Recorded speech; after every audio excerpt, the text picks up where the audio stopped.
Automobile பற்றி நீங்கள் இதுவரை அறிந்திராத தகவல்களை தெரிஞ்சுக்கோங்க. உலகிலேயே அதிகமாக மறுசுழற்சி செய்யப்படும் பொருள் தான் ஆட்டோமொபைல்கள்.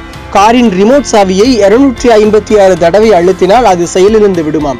வாகனத்தில் செலுத்தப்படும் எரிபொருள் மூலம் தயாரிக்கப்படும் ஆற்றலில் வெறும் 18% மட்டுமே வீல்களுக்கு செல்கிறது. தற்போது உலகின் சுமார் 100 கோடி எண்ணிக்கையிலான கார்கள் இயக்கத்தில் இருக்கிறது.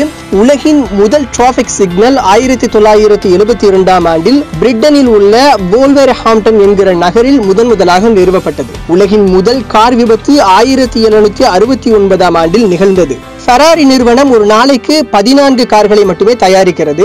அதே வேளையில் டொயோட்டா நிறுவனம் ஒரு நாளைக்கு 13,000 கார்களை தயாரிக்கிறது. உலகின் அதிக விலை கொண்ட கார் புகாட்டி ராயல் கெல்னர்.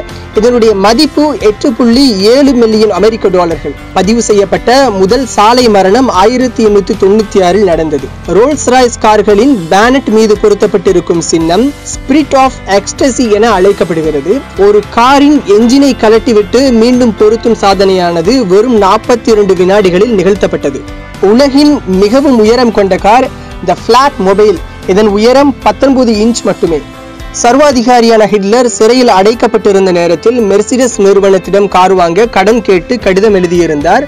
ஃபோக்ஸ்வேகன் நிறுவனத்தின் பிரபல மாடல்களான ஃபசாட், போலோ, ஜெட் ஆகிய மாடல்களின் பெயர்கள் காற்றை அடிப்படையாக கொண்டே பெயரிடப்பட்டன. கார் திருடர்களை மனதில் கொண்டு சவுத் ஆப்பிரிக்காவில் விற்பனை செய்யப்படும் மெர்சிடஸ் கார்களில் நெருப்பை உமிழும் வசதி பொருத்தப்படுகிறது. அல்பேனியா நாட்டில் 80% மெர்சிடஸ் பென்ஸ் கார்களே பயன்பாட்டில் இருக்கிறது.